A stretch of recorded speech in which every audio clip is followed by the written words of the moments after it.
folks, we'll go ahead and get started.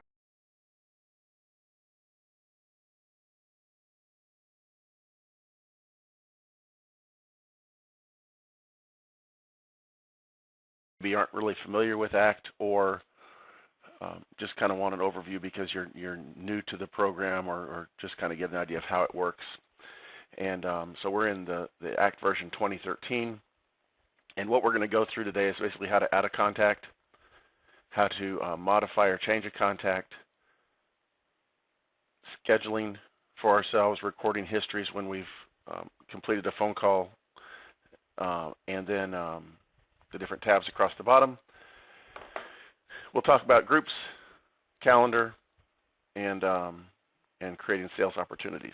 So we'll go about 25-30 minutes, and if you have any questions, you can type into the chat window, and we'll try and open this. We're recording the call for future use, and again, thanks for coming. So to start with, we open up ACT and just kind of give you a quick overview of the screen. It's a top and a bottom, so the top and a bottom with a view bar down the left-hand side and some toolbar icons across the top. And typically, so here, the top part here is our top part of our contact screen. This is a split screen with a top and a bottom, and across the bottom we've got activities, opportunities, histories, notes, documents, groups, companies, secondary contacts. We'll go through and talk about each of these. Left-hand side, this is our view bar. Quickest thing if you're trying to find somebody is to go into this area, and you can type in part of their name. So for example, if I wanted to look for, oops, wrong button, somebody named Melissa, I just type in part of her name, and there's all my Melissas. There's Melissa Pierce, Melissa Weather, Melanie Thompson, and so on. Once I find the person I'm looking for, I can double click, and then now I'm at that person's record. So if I'm working today and Melanie calls me, I can quickly find her record, and then I can click, and look at the different things that have been going on with this person. So for example, first thing we might want to look at is notes. Notes are a good place for background information. So here we see I have called Melanie, haven't heard back from her in a while. She's on a 2-week vacation in Europe. Or I might want to say she works half days on Fridays.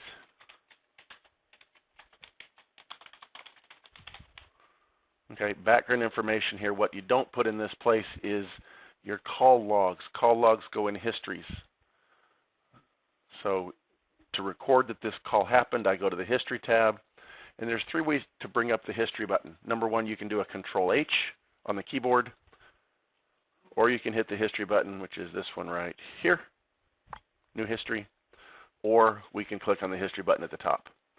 And the type of history you choose depends on the type of action. So for example, if this is a phone call that we just received, we click on call. We can choose what it was: a call attempted, completed, left message, received. We'll change this to call received. And she called after seeing our ad. And that shouldn't have popped up. Called after seeing our ad. So now I've recorded this current phone call. I'm going to ask her some questions as we start to talk. And basically my goal is to fill out the fields at the top. Now you see I've colored this a little bit from the basic way that ACT comes out of the box. Up at the top, here's a layout. And this is how it kind of came to start with. And I modified this just a bit to see some colors. And just to give you an idea, typically when you're making your phone calls, we want to gather information that's pertinent about this person, information that we're going to want to follow up with them at a later date.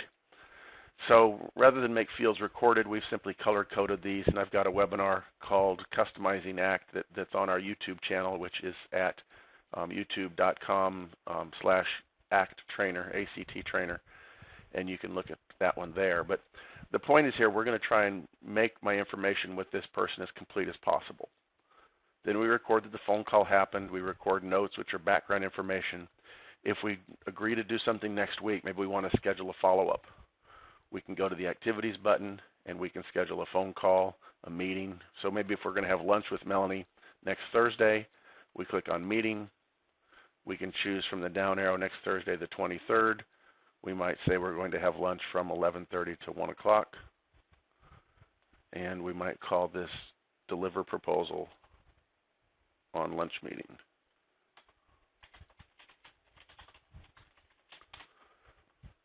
So during our call, we've agreed to meet next Thursday at 11:30.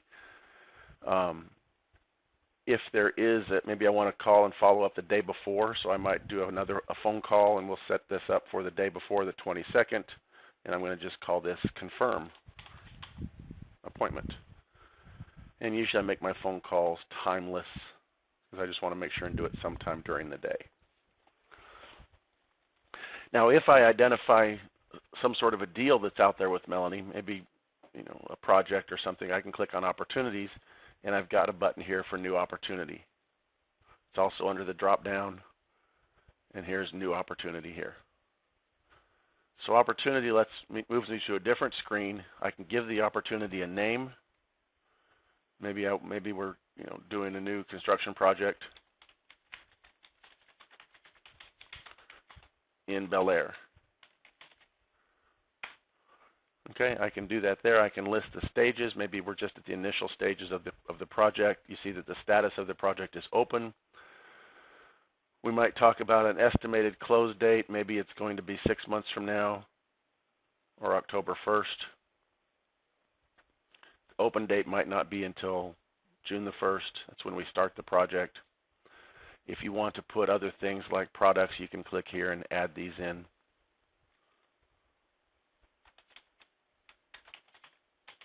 Sometimes I just put a lump product so I can put a total price in the list. All right. So that's given me an opportunity. If I go back to the contact view, now you can see my opportunity is listed here. Now here's a couple of neat things that we've kind of touched on, but I want to flip over and show you a couple other views that help me see these. Number one, we created an activity.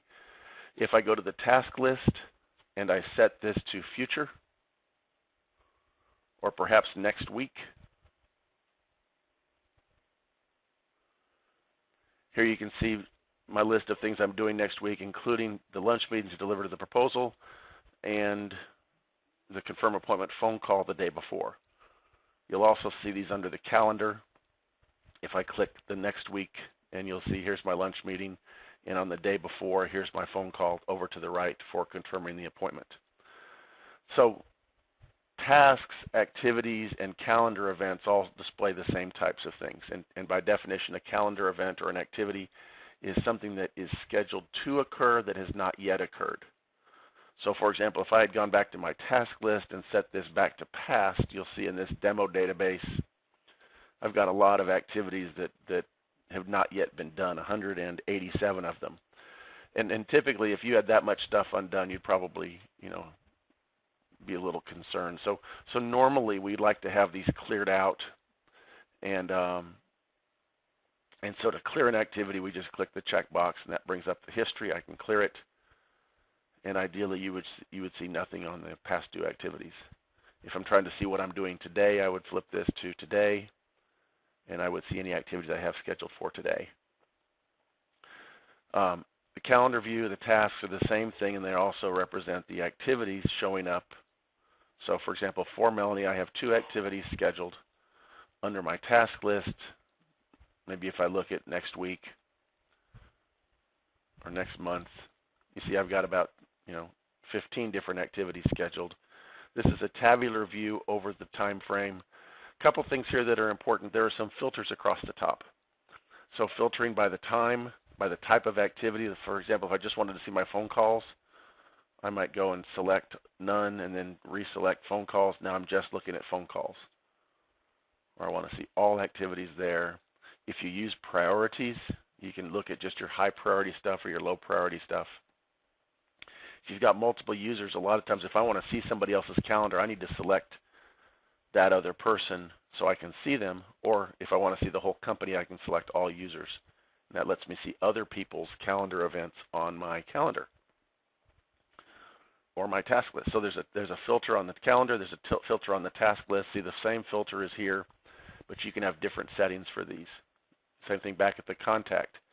I can say I want to look at all activities or just those in the future or next week. I can look at just mine if I want. And a lot of times we get somebody saying, hey, why is so-and-so stuff showing up on my calendar? Well, it's your filters. Or they say, why is so-and-so stuff not showing up on my calendars? In fact, one of the things we get sometimes is so-and-so, my stuff isn't showing up on my calendars. Well, it sometimes is because you're not selected yourself. So if I'm Chris Huffman in this case and I'm only looking for Sarah's stuff, I'm not going to see mine. I have to go back here and set the filter to be me, and then I'll see the activities that I have scheduled for me. Okay, the other piece we touched on when we made our sales opportunity here is the one opportunity or deal that I have with Melanie. I can go to the opportunity view and I can see all deals. So for example, here's the one I just created, but there's also a list view for this.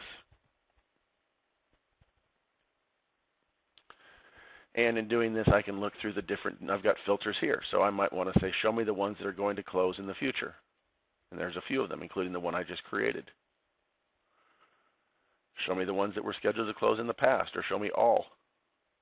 So there they all are. I can also select this by users. So if I want to see everybody's opportunities, I can. If I just want to see those that are a particular stage in the process, maybe just those at the initial communication stage, there they are. If I want to look at everything, there's all there too. If I just want to look at big deals,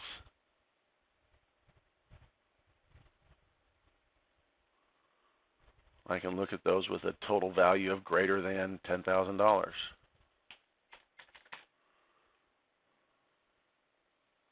So there's just the bigger deals. So lots of stuff you can do after you've played with these filters a bit. You might want to reset them, and that puts them back. One of the cool things about my list views, and this is the contact list, the contact view, the contact list view, the group list view, the company list view, the task list view, or the opportunity list view, they all have a button here called Export to Excel. So if you're trying to have that Monday morning sales call meeting,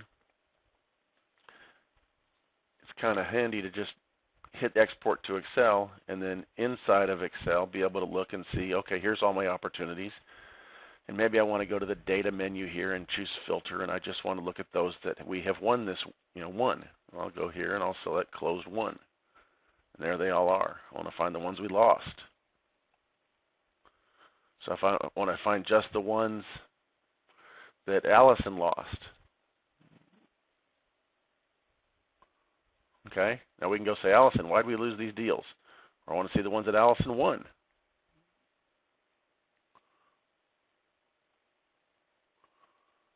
Okay, there you go. So it's a real helpful way to report on your data, and I encourage your whole team to use ACT to put this in. Okay, so it gives me a pivot table and a pivot chart. And if you wanted to flip this around, for example, by opportunity stage and see that in the list, you can see that. If you want to take that out, you can take that. If you want to remove opportunity or sales manager and put in opportunity name, now we can see that the number of deals at every particular stage.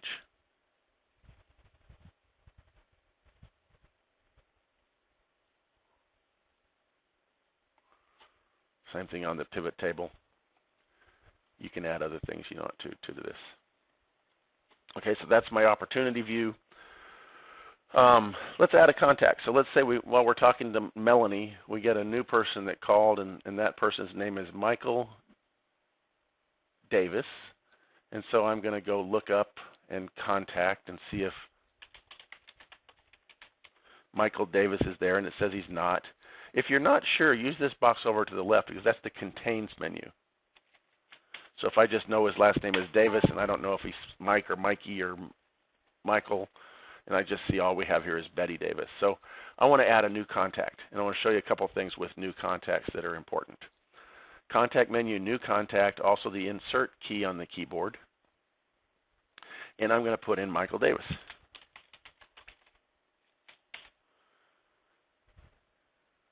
And his company, ABC Structures. I can put in the rest of his information. I always try and fill out the green field because those are, recommended fields for us.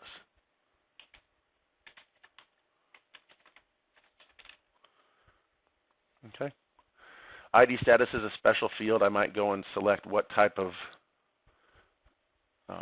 value this is. If you want to, you might go in and say this is a, you can add something new, but you see I have lead, so I'm going to choose lead for this person.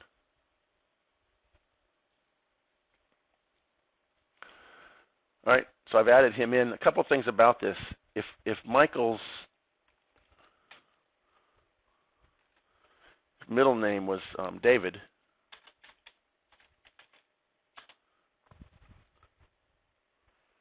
see if I click as soon as I click out of this, it pops up a little menu. And so I can choose which is his first name or which is his last name.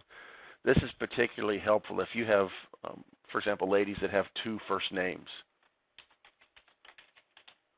Mary Beth Davis. Now it says, okay, which is her first name, which is her last name? Well, we can say her first name is Mary Beth. We don't really care about putting a middle name. We can say that to nothing. But you might have the very same person that maybe they hyphenate their name, or we really get confused. Which is the first name, which is the last name? Well, we can tell it. Maybe she has a compound name like von Lichtenstein or something like that. First name Mary Beth, last name von or Smith Davis. And that really is just important if I'm going to do lookups. Lookup and last name. If she goes by Davis or goes by Smith, I wouldn't find her if I needed her. Okay, so that's adding a new person. And sometimes we get people that maybe they get an unmarried couple, or maybe you want to say Mike or Mike Davis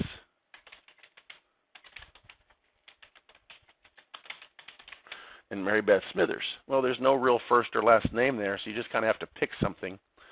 The important thing is down here, the salutation. And so you can put Mike and Mary, or you can put mom and dad. Okay, that salutation goes on the inside of the letter where you say, dear so-and-so, and the contact goes at the outside of the letter. Inside of the letter is the salutation, outside of the letter is the contact field. And that way you can handle anything that's, any kind of name you want. All right, let's talk about groups a little bit.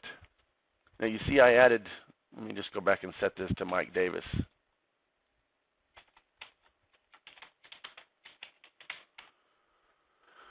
And he's in at the lead stage. Now let's say I want to have a group or quickly find everybody that's at the lead stage. Well, one way to do this is just to right-click on the field and choose Lookup ID Status. And I put in what I'm looking for. So there's 4 people that are at the lead stage. So if Mary Beth or Mary Sanders here is no longer a lead, she's a customer. And now I go back and right-click, Lookup ID Status, and put it lead. Mary Sanders is no longer there. Now we can do this a little better with a group. And so there are 2 types of groups. Number 1 is static groups. One is dynamic groups. So I might make a new group called birthday party for children's birthday party.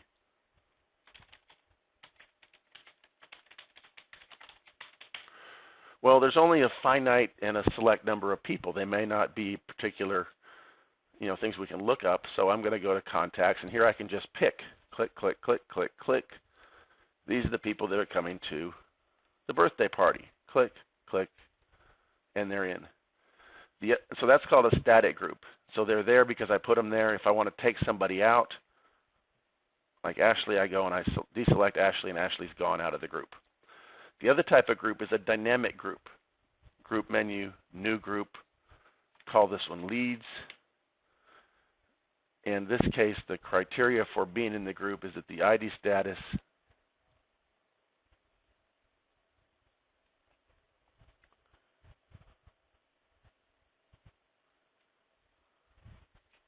sorry guys, that the ID status is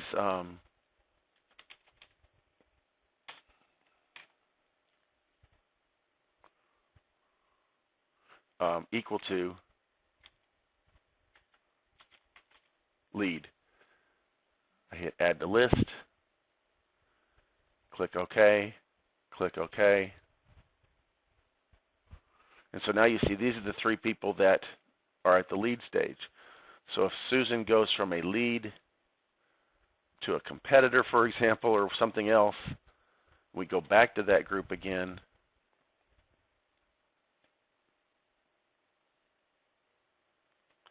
She's no longer in the list. If I go back and put her in, no longer a competitor but a lead, go back to groups, and now she's added in. So that's the benefit of a dynamic group.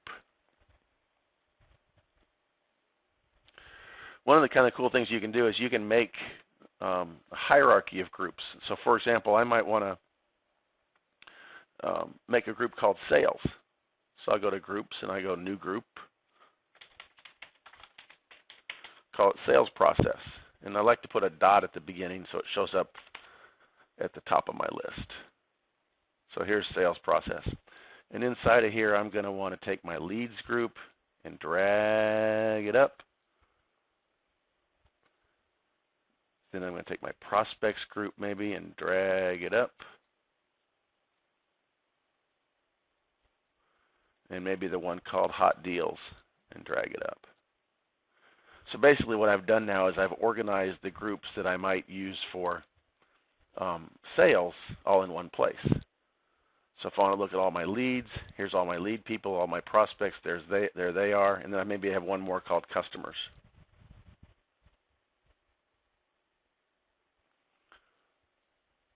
So now I can kind of organize these in a hierarchical manner. Okay, the other thing we might talk about is let's go back to the contacts view here. We've talked about activities, we've talked about opportunities, we've talked about history and notes. Remember to differentiate history and notes. Notes are a place for background information and for team communication. Histories are a place for calls, meetings, things that have occurred. So anytime you have any business communication, the best thing to do is just do Control-H, set the type of activity to call, maybe what is a call received, call left message, choose something from the drop down. If you want to do something, type in something about the call or the meeting here.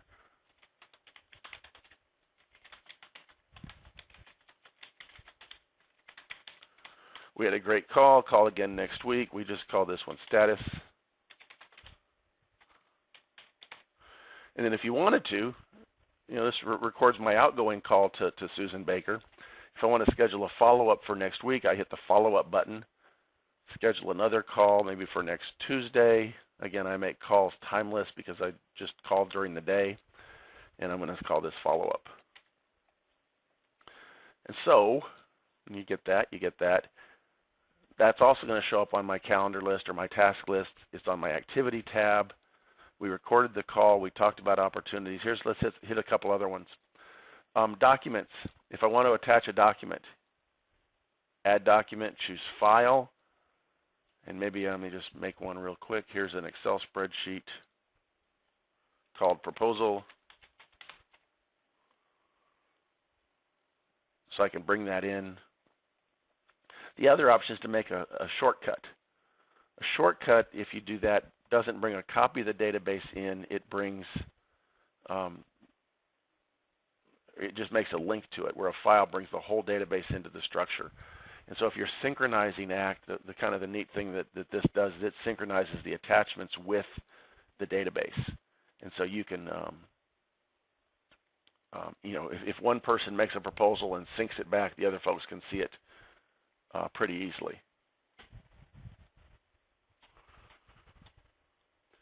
Groups and companies, this is a kind of a helpful view to see, if that person, let's put Susan Baker into that children's birthday party group. So I'm going to hit add or move groups. Here's children's birthday party, and now I've added her into that group as a static member of that group. There's also a button here for show dynamic groups. Remember, she's at the lead stage, and I had a lead group. So when I click show dynamic group membership, it shows me that she is also a member of the leads group. And it takes me there.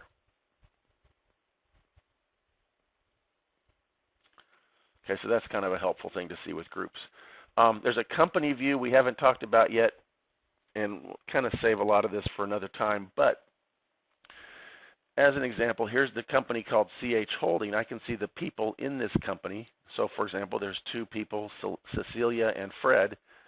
If I click, I can kind of play leapfrog if they're linked together.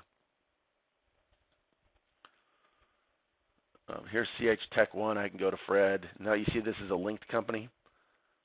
So I can click back here, click there. So it gives me a really good way to just bounce between different people of the same company.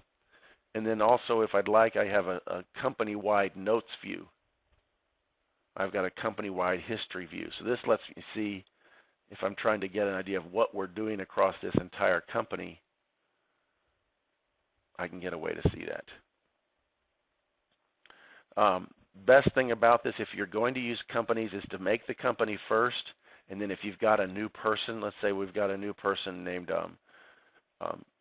Jimmy Swanson, I would go to the company menu and choose new or create contact from company. So that's going to populate a new contact record with the company information, and I can put in Jimmy Swanson real quick. So now when I click back, you can see that Jimmy Swanson's a member of the company, and all of his company information is filled out really nice. Another nice thing about company view, let's say they move from 13 East 54th Street to 17 East 54th Street. As soon as I save that company, it's going to say, hey, do you want to update the contacts? And so I can choose to update everybody's address at the contact level with that new company address, 17 East 54th Street. And so you see here Jimmy's was changed. Or let's say instead of New York, they're in Albany. Okay, as soon as I hit that, it tells me, do you want to do it? There's an opportunity to look at the linked fields, so I can look and see which fields are linked. These are all modified through Tools menu and Define Fields, but you can see what's there. I'm going to say, yes, please do change the company. And now when I go look, you'll see that they all are in Albany instead of New York. So that's kind of a neat feature. All right, real quick, we're going to talk about we're going to talk about reports and dashboards, and then we'll be done with this session. So reports, the most important thing here is you always want to look somebody up before you do it. So, for example, I'm going to go back and I want to find out what have we been doing with customers this week. All right, good question, or this month. First thing I would do is look up the customers. Right-click on ID status, look up, type in customers, press enter. There's 66 customers. Now I go to reports, and maybe you want to find the notes and history report.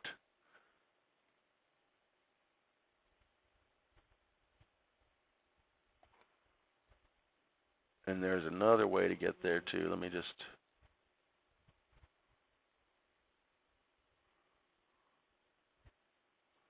there we go, history.